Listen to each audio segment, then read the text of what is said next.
This audiobook is brought to you by the Paladin Learn History app.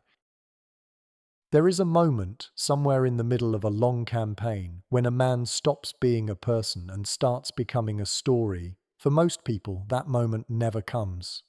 Their lives are lived in the ordinary register, the register of small decisions and daily routines and relationships that matter only to the people directly inside them. They leave behind children and debts and memories that fade within a generation or two, and the world continues without much noticing the shape of the space they occupied. For Alexander, that moment came early, so early that it is genuinely difficult, looking back across 23 centuries of accumulated legend, to find the actual person underneath the myth. The conqueror who marched from Greece to the edges of India. The king who wept because there were no more worlds to conquer. The general whose tactics are still taught in military colleges. The boy who worshipped Achilles and ended up becoming something that even Achilles never managed to be. What we are going to try to do tonight is find him. Not the legend. The man. And to find the man, we have to start where all men start. Not on a battlefield. Not in a palace. In a family.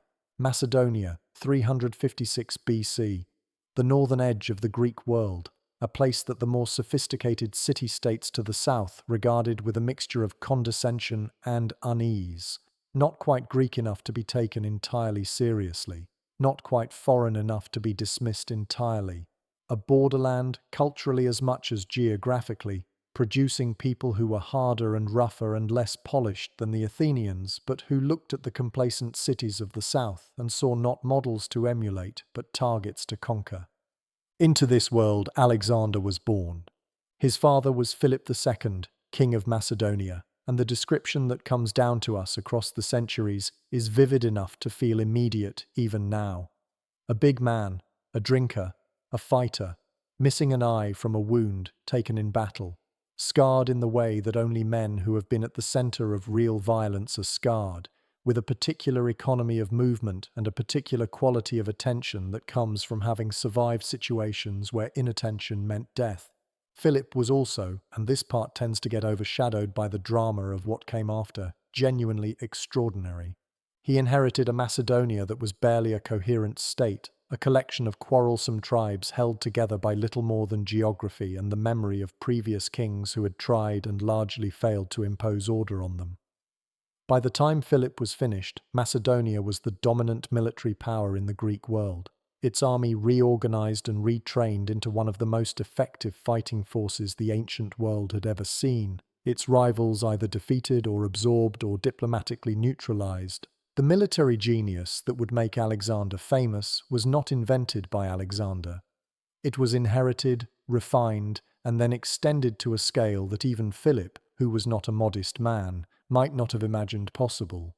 But families are not simple, and the relationship between Philip and his son was not the clean story of a great man passing his gifts to a worthy successor. It was something considerably more complicated, considerably more painful, and considerably more human than that. Philip was not a faithful husband. This was not unusual for a king of his time and place. Multiple marriages were common at the Macedonian court, each one a diplomatic arrangement as much as a personal relationship, each new wife bringing her own family connections and her own political implications and her own complicated feelings about the women who had come before and after her. Alexander's mother was Olympias. If Philip was the source of Alexander's military intelligence, his tactical boldness, his capacity for decisive action in complex situations, then Olympias was the source of everything else. The intensity, the belief in his own exceptional nature, the hunger for something beyond ordinary achievement, the willingness to go to any length, including lengths that more cautious people would have refused in pursuit of what she wanted. She was not a comfortable woman to be near. The ancient sources describe her in terms that suggest someone who occupied a different register of experience from most people around her, more passionate, more volatile, more absolutely certain of her own perceptions and her own rightness. She practiced religious rituals that the more rational Greeks found alarming. She kept snakes, which in her cult were sacred animals, but which had the additional effect of keeping people who were not entirely comfortable around her at a useful distance. She loved her son with the particular intensity of a powerful woman who has channeled everything she cannot express directly into a single relationship, and she told him things, from very early on, that other mothers did not tell their children. She told him he was the son of Zeus, not Philip, the scarred, drinking, one-eyed king of a rough northern kingdom. Zeus, the king of the gods, the ruler of Olympus. She told him this in the specific way that a mother who believes something tells it to her child, which is not as a story to be evaluated, but as a fact to be absorbed, a piece of foundational reality that he would carry with him long before he had the intellectual framework to question it. Whether Alexander ever fully believed it in the literal sense is a question that historians have argued about for centuries without resolving. What is not in question is that it did something to him. It planted, in the most formative years of his development, the seed of the idea that he was not simply a person, but something more. Something exceptional in a way that could not be measured by the ordinary standards that applied to ordinary people. That seed would grow into something extraordinary. It would also eventually grow into something dangerous. The third great influence of Alexander's childhood was his teacher, and the teacher was not a warrior or a priest, but a philosopher, Aristotle. If you had to design a curriculum for producing the most complete human mind of the ancient world, you might struggle to improve on what Alexander received from 3 years of study with the man who was arguably the greatest intellect Greece ever produced. Philosophy, rhetoric, medicine, biology, geography, literature. The full sweep of Greek knowledge, transmitted directly from its most sophisticated practitioner to a student who was, by all accounts, exceptional in his capacity to absorb and retain and make his own the ideas he encountered. But of everything Aristotle taught him, the thing that lodged deepest, the thing that shaped the specific direction of all that ambition and all that energy, was Homer, the Iliad in particular. The story of the Trojan War and the warriors who fought it, the story of Achilles, specifically, the greatest of the Greek heroes, the man who was offered a choice that most people would not even recognize as a genuine choice, a long life, comfortable and obscure and forgotten, or a short life, brief and violent and blazing with glory, that would be remembered forever. Achilles chose the short life, and he was remembered forever. Alexander read this story and understood it the way that some people understand certain things on first encounter, not as information to be processed, but as a description of something he already knew was true. He identified with Achilles with the completeness of a young man who has found in a fictional character the first adequate reflection of his own inner experience. He was descended from Achilles on his mother's side, through the mythological genealogy that connected the royal houses of Macedonia and Epirus to the heroes of the Trojan War. This was not merely a piece of family history, it was a mandate. Whatever Achilles had done, Alexander would do more. Wherever Achilles had gone, Alexander would go further. The competition was real in Alexander's mind, and the competitor had been dead for centuries, which made it no less urgent, and perhaps more so, because a dead competitor cannot surprise you or defeat you, but also cannot be appealed to, or reasoned with, or persuaded to lower the standard. Achilles set the standard. Alexander spent his entire life trying to exceed it. This is one of the things that makes Alexander so recognizable across the distance of millennia. The experience of forming yourself in response to a model, of finding someone whose life seems to describe the shape that your own life should take, of measuring every achievement against the achievements of that model and finding the comparison both motivating and tormenting. That is not ancient. That is deeply, permanently human. What made Alexander might have made you too in some form or another. The hero you chose might have been different. The scale was certainly different, but the mechanism, the hunger to become the thing you most admire, that is universal. The relationship between Alexander and his father was the central wound of his life. This is not a simple statement, and it deserves to be sat with for a moment rather than moved past quickly. Philip was not an easy father to have, not because he was cruel, though he could be, not because he was absent, though the demands of his campaigns meant that he was often away, but because he was simply so much, so accomplished, so admired, so genuinely formidable that the ordinary process by which a son differentiates himself from his father and establishes his own identity and worth became, in Alexander's case, something that could only be accomplished at an extraordinary scale. You cannot distinguish yourself from Philip of Macedon by being moderately successful. You cannot establish your independence from a man who united a kingdom and created an army that changed the balance of power in the ancient world by doing something merely impressive.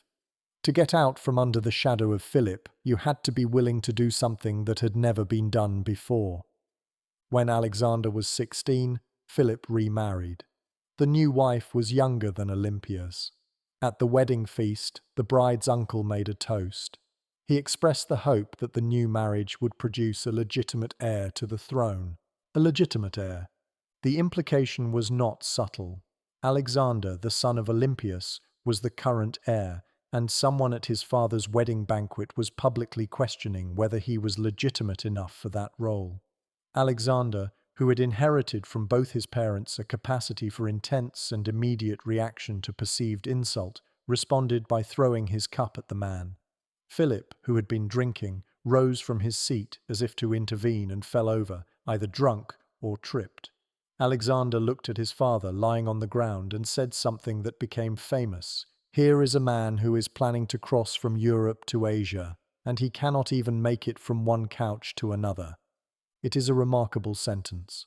Cutting, precise, devastating in its accuracy in one sense and utterly unfair in another. The contempt in it is real. So is the hurt underneath the contempt. So is the fear. Because what Alexander was really responding to was not a drunken stumble at a wedding.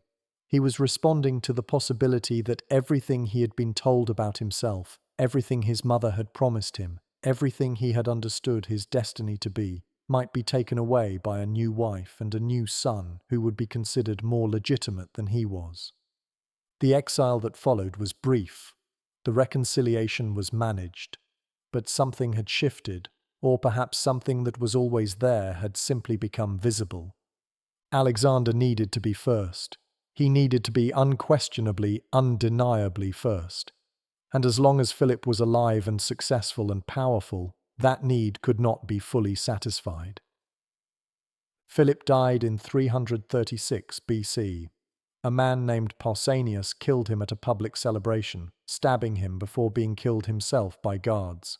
The mystery of who arranged the murder was never resolved in Alexander's lifetime and has not been resolved in ours. The beneficiary was Alexander. He became king at 20 years old, and the first thing he did was consolidate his power with a decisiveness that left little room for rivals. Within months, multiple potential claimants to the throne were dead. His mother was involved in some of these deaths. The extent to which Alexander was involved is not clearly established by the historical record. What is clear is that Alexander was now king of Macedonia, and his father's planned invasion of Persia was his to execute, his to transform, his to carry further and deeper and with more lasting effect than Philip had ever contemplated. The ghost of Philip would walk with him every step of the way, motivating him, haunting him, driving him forward into territory that no Greek army had ever reached, in search of something that no achievement could quite provide, the feeling that he had finally, definitively, surpassed his father. The invasion of Persia began in 334 BC, and it began with a gesture that tells you almost everything you need to know about the interior landscape of Alexander's mind. His first stop was not a strategic location, it was not a port or a garrison or a supply depot, it was Troy. He went to Troy to pay his respects to Achilles. He ran around the tomb of his hero. He made offerings. He honored the dead warrior whose story had shaped his own conception of what a life should look like. And then he crossed into Asia to begin the campaign that would define the next 11 years of his existence. The Persian Empire was enormous. It stretched from modern Turkey through Egypt and across to the borders of India, encompassing dozens of cultures and hundreds of cities and populations of almost incomprehensible diversity. It was governed by Darius III, the great king, a man who commanded resources and armies that dwarfed anything Alexander could field. On paper, Alexander should not have won. The military genius that allowed him to win anyway operated on multiple levels simultaneously, which is part of what made it so difficult for his enemies to counter. At the tactical level, he was extraordinarily quick. He saw opportunities in the geometry of a battle that his opponents simply did not see, gaps in formations, moments of vulnerability, the precise instant at which a situation that looked stable was actually on the verge of collapse. He saw these things and acted on them without hesitation, which is the crucial second element of his military ability. Most commanders, facing complex situations under pressure, hesitate. They gather more information. They consult. They weigh options. Alexander decided. The decision might be aggressive to the point of recklessness, might put him personally in situations of extreme physical danger, might involve committing his forces to a course of action from which there was no safe retreat. He made it anyway, and he made it fast enough that his enemies were still processing what was happening when the consequences were already unfolding around them. At Issus in 333 BC, Alexander's army faced a Persian force considerably larger than his own. He identified the weakness in the Persian deployment, drove his cavalry directly at it with himself at the front, and broke through to the position where Darius himself was commanding. Darius fled.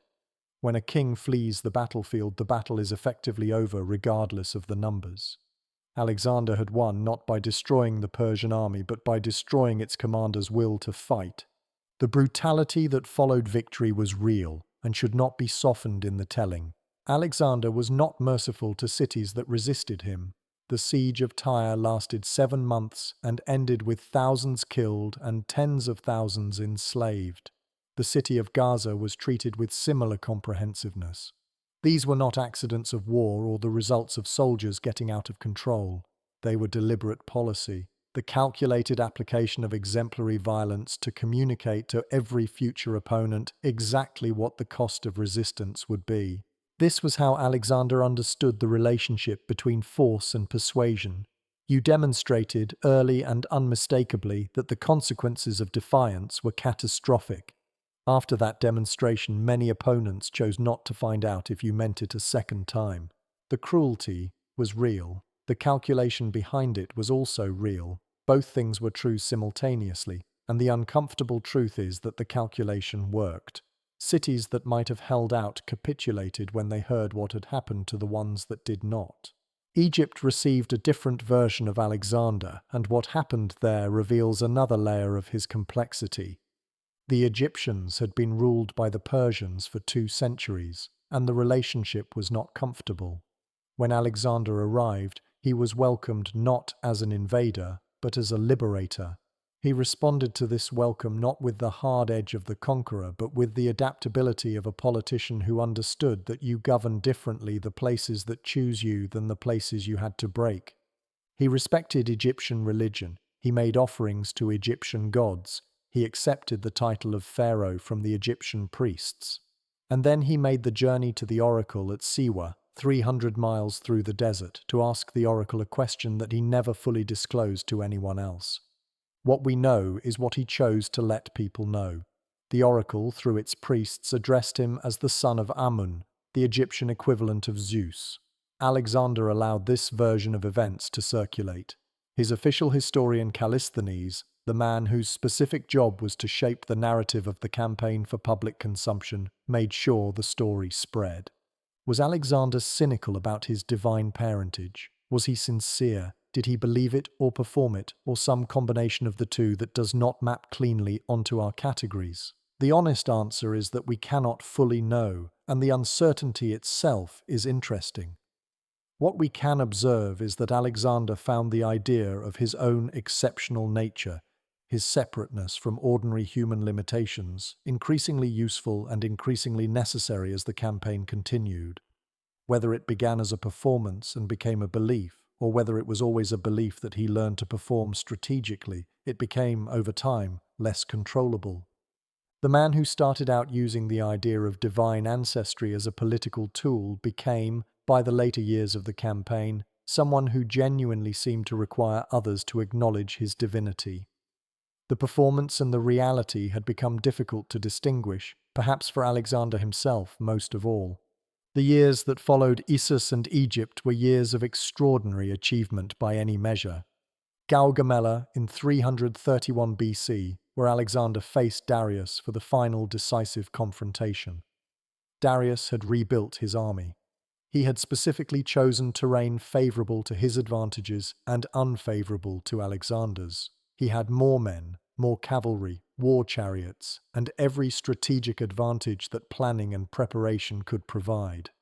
Alexander read the situation, found the gap that Darius's meticulous preparation had not anticipated, drove through it personally at the head of his cavalry, and sent Darius fleeing for the second and final time. Darius was later murdered by one of his own generals. Alexander had the man executed, not for murdering Darius, but for betraying his king. The theatrical quality of this response is characteristic. Alexander understood that being seen to avenge a fallen enemy king was a way of demonstrating the kind of loyalty he expected from his own people. It was a performance with a message. He was Lord of Asia at 25. He should have stopped there. His generals wanted him to stop there. The campaign had achieved its stated objective, the defeat of the Persian Empire, the revenge for the burning of Athens a century and a half earlier. There was glory enough to last a lifetime. There was an empire to administer, cities to build, people to govern, the ordinary and genuinely satisfying work of consolidating what had been won. But Alexander could not stop, because stopping would have meant confronting the question that all his forward motion was designed to avoid. What am I if I am not conquering? The ghost of Philip, the shadow of Achilles, the voice of Olympius telling him he was the son of a god, none of these gave him a framework for understanding a version of himself that was not in pursuit of something further. He had defined himself entirely through achievement and advancement, and the logic of that self-definition required that the achievement and advancement continue indefinitely, or the self would collapse. So he pushed east. Afghanistan, the Hindu Kush, the mountain passes that rise to 20,000 feet, and where the air is so thin that breathing itself becomes labor, and every step is a negotiation between the will and the body's limits. Alexander crossed them. In winter, with an army of 30,000 men. The feat is difficult to communicate adequately in ordinary language. The logistics alone, feeding and equipping an army of that size in terrain of that hostility, represent a planning achievement that professional military historians still study. The human achievement, the act of keeping 30,000 people moving through conditions where every rational instinct urged them to stop, required a quality of leadership that went beyond tactical brilliance or strategic vision. Alexander led from the front. He always led from the front. When the march was at its hardest, he was at its hardest point, suffering the same conditions as the most junior soldier in his force. When the men were cold, he was cold. When the water ran out, he went without water. There is a famous story from the desert march that came later, when a soldier brought Alexander a helmet full of water, the only water available in the immediate vicinity, because Alexander was known to be thirsty. Alexander poured the water onto the ground. He would not drink what his men could not drink. This is the other face of the man who crucified 2,000 Tyrian soldiers. Both faces are real. Both belong to the same person. The capacity for extreme violence and the capacity for extreme solidarity with his men existed in Alexander simultaneously and drew from the same source, an absolute refusal to accept limits on what he would do or what he would ask of others. Whether the refusal expressed itself as cruelty or as remarkable personal courage depended on the circumstances. His men followed him because he was the most extraordinary person most of them had ever encountered or could imagine encountering. They followed him into the Hindu Kush and through Afghanistan and into the territory that is now Pakistan and down to the banks of a river they had never heard of, at the edge of a civilization they barely understood, because Alexander going somewhere was simply more compelling than the alternative of staying. But he was also breaking them, and the breaking accumulated. He incorporated Persian soldiers into Macedonian units. He adopted Persian dress on certain occasions. He asked his men to perform the proskinesis, the act of prostration that Persians performed before their king, which to Greek eyes was the gesture of a slave before a master. He married Persian and Bactrian women. He ordered his officers to marry Persian women. He was building a hybrid empire and a hybrid court and a hybrid culture, and his men were watching the world they had fought for transform into something they had not agreed to fight for. The drinking got worse. The drinking had always been there, part of the Macedonian court culture that Alexander had grown up in. The heavy, unapologetic drinking of men who lived violent lives and found that alcohol was one of the few effective ways to manage the accumulated weight of that violence. But under the pressure of the later campaigns, it became something more. It became a way of reaching a state in which the gap between what Alexander expected from himself and what was actually possible felt temporarily smaller. The night of Clytus's death is one of the most revealing episodes in the entire story of Alexander, and it happened in Samarkand at a banquet when the wine had been flowing for hours. Clytus was older than Alexander. He had served under Philip. He had saved Alexander's life at the Battle of the Granicus, intervening at a moment when Alexander's recklessness had put him in a position where a Persian axe was about to end the story before it properly began. He was also, increasingly, someone who did not simply reflect Alexander's own opinions back at him, which made him unusual and valuable and, by the later years of the campaign, intolerable. The argument began, as many catastrophic arguments do, with something small and specific, and then expanded rapidly to encompass everything underneath it. Clytus objected to the direction Alexander was taking the campaign, the Persianization of the court, the divine pretensions, the treatment of people who disagreed with him. He said, among other things, that Alexander's victories belonged more to his men than to himself, that Philip deserved more credit than Alexander's propaganda was giving him. He named the ghost that was always in the room. Alexander killed him with a spear. And then, when he understood what he had done, he collapsed in grief so complete and consuming that his generals feared he would die of it. He lay in his tent for 3 days, refusing to eat, refusing to speak, weeping for the man he had killed, and perhaps also for the version of himself that had done it. This is where the complexity becomes impossible to resolve into simple narrative. The man who killed Clytus in a drunken rage was a tyrant, a murderer, someone who had allowed his belief in his own divine nature to corrode the normal human recognition that other people's opinions deserve to be heard even when they are uncomfortable. That is true. The man who collapsed in grief for 3 days, who had to be talked back into the world by his generals and philosophers, who seemed genuinely broken by what he had done, that was also Alexander, also real, also true. He was not simply a villain who felt no consequences for his actions. He was a person of genuine emotional depth who was also capable of extreme violence, and the violence and the grief and the love and the ambition were all aspects of the same self. A self that had been formed by extraordinary forces and pushed to extraordinary limits and had exceeded those limits in ways that could not be undone. The philosopher Callisthenes, who had once been his official historian and publicist, was accused of involvement in a plot against Alexander and tortured and killed. Whatever the truth of the accusation, which is disputed, the killing of Callisthenes represents something significant. The man whose job had been to shape the narrative of Alexander's greatness became another casualty of that greatness. The story had consumed its own storyteller. India. The army crossed the mountains and the desert and the rivers of Central Asia and arrived at the edge of the subcontinent, and what they found there was real in the way that only things you encounter directly are real. Not the India of Greek legend, which was a place of fantasy and wonder at the edge of the known world. An actual place, with actual armies and actual weapons that the Greeks had never faced before. 200 war elephants, 9 feet tall, 5 tons, moving with a controlled power that no cavalry horse was equipped to face without breaking. The psychological effect of elephants on horses that had never encountered them was immediate and profound. The animals simply would not advance into a line of them. Alexander adapted. He always adapted. He found a way around the elephants by using the long spears of his infantry to wound and enrage them, turning the animals' panic against their own side. He won the battle, and then, in one of the moments that most clearly shows the complexity of his character, he gave the Indian king his kingdom back, because the king had fought with dignity and courage, because Alexander genuinely respected bravery in his enemies, because he understood that a former enemy who was treated well became something more useful than a defeated subject, because the theatrical gesture of returning a conquered kingdom to its king made a statement about Alexander's nature that no amount of conquest could make. But the army had reached its limit.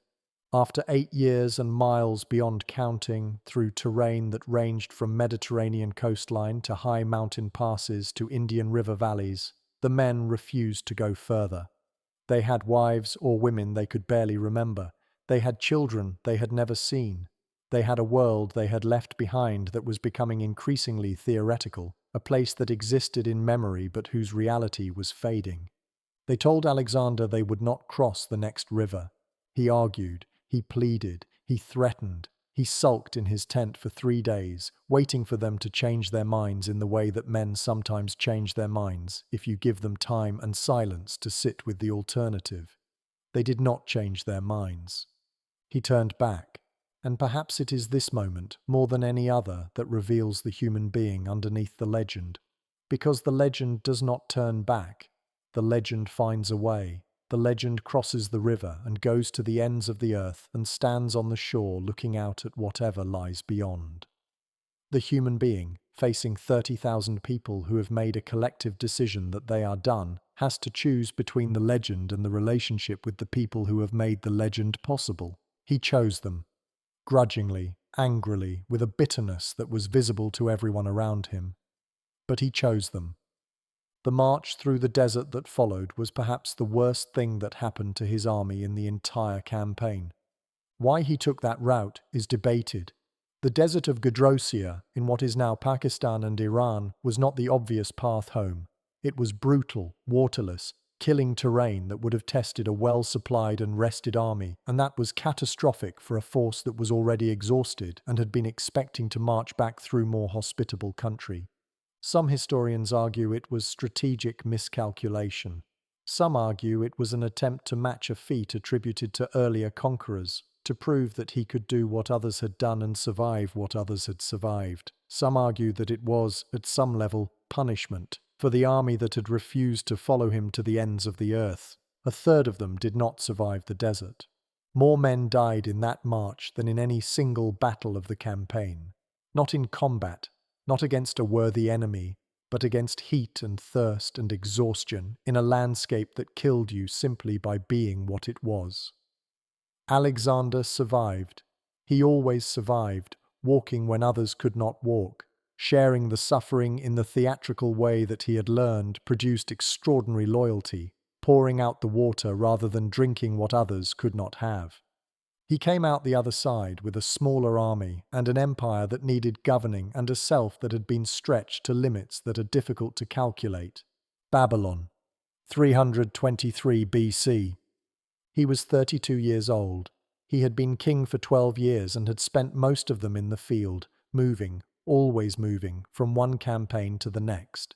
He had covered something in the range of 20,000 miles on foot and horseback through terrain that included everything from Mediterranean coastline to the roof of the world. His body was carrying the record of everything it had been through.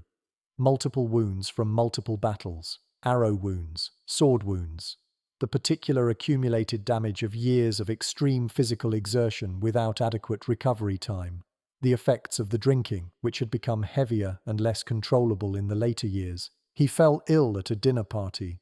The illness progressed. His men gathered around him in the way that soldiers gather around a commander who is dying, with the particular combination of grief and bewilderment that comes from contemplating the absence of the person who has organized your world for years. They asked him who should inherit the empire.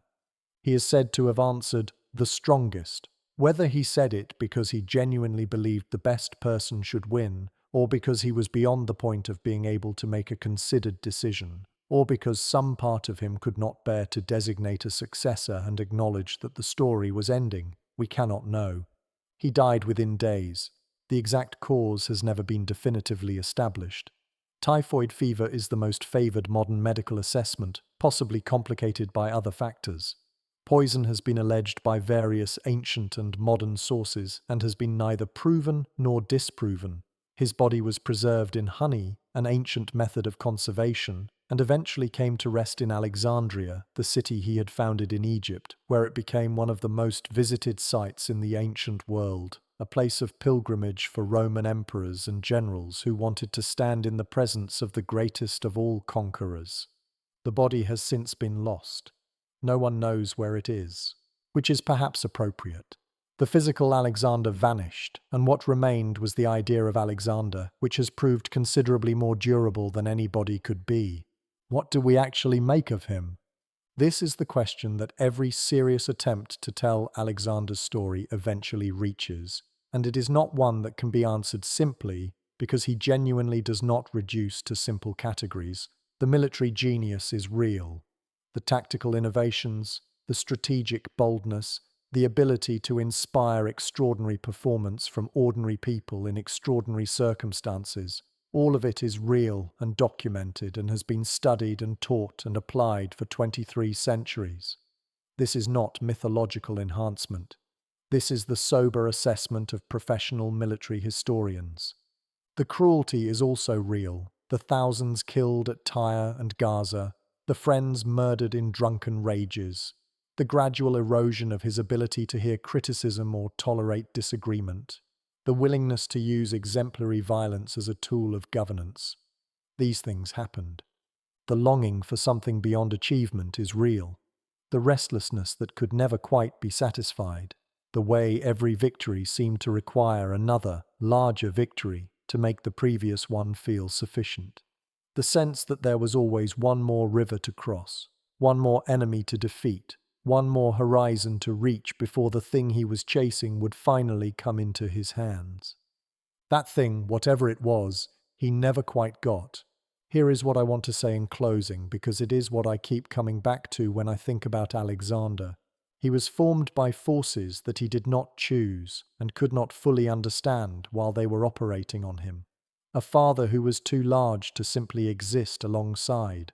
A mother who filled him with the conviction of his own exceptional nature before he had the experience to put that conviction in perspective.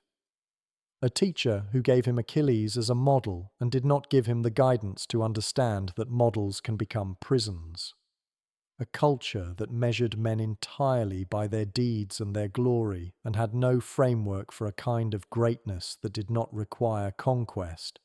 He took everything these forces gave him and pushed it as far as it could be pushed and then further, to the literal ends of the known world. The result was genuinely extraordinary by any measure. It was also, in the end, insufficient. The thing he was running toward, the feeling of having finally, definitively been enough, having finally surpassed his father and matched his hero and justified the divine parentage his mother promised him, that feeling remained just out of reach. Not because he failed, he succeeded beyond anything any other person of his era achieved, but because that feeling cannot be reached by those methods, because the hunger that drove him was not a hunger that conquest could feed, because what he was actually looking for was something that had to be found inside the self, rather than across the next river, or in the next campaign, or in the reaction of the next conquered people acknowledging his greatness. He was too busy moving to stop and look for it there. This is the part that feels, despite the distance of 23 centuries, recognizable. The ambition that cannot be satisfied, the achievement that proves sufficient only until the moment it is achieved, the model that inspires you and haunts you simultaneously, the parent whose shadow takes a lifetime to step out of, if it can be stepped out of at all. The wound that drives you forward so relentlessly that you have no time to examine whether the direction you are moving is actually the direction you need to go. What made Alexander, in its essential shape, is not so different from what makes any of us. The scale was different, the canvas was different, the century was different, and the geography was different, and the violence was different. But the underlying human experience, the experience of being formed by forces you did not choose, and spending your life either running from them or running towards something you hope will finally resolve them, that is not ancient. That is us. What made him, in the ways that matter most, made you too. Tonight, wherever you are, let the story of Alexander settle into wherever stories settle. Not as history in the formal sense, not as a list of dates and battles and conquered territories, but as a human story about a person who was extraordinary and broken and driven and capable of great generosity and great cruelty, who spent 11 years crossing the world in search of something that was never going to be found at the end of a march.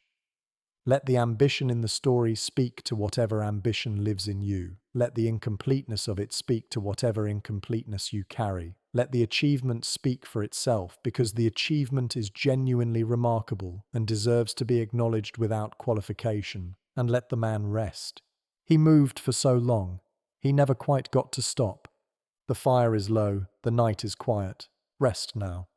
Good night.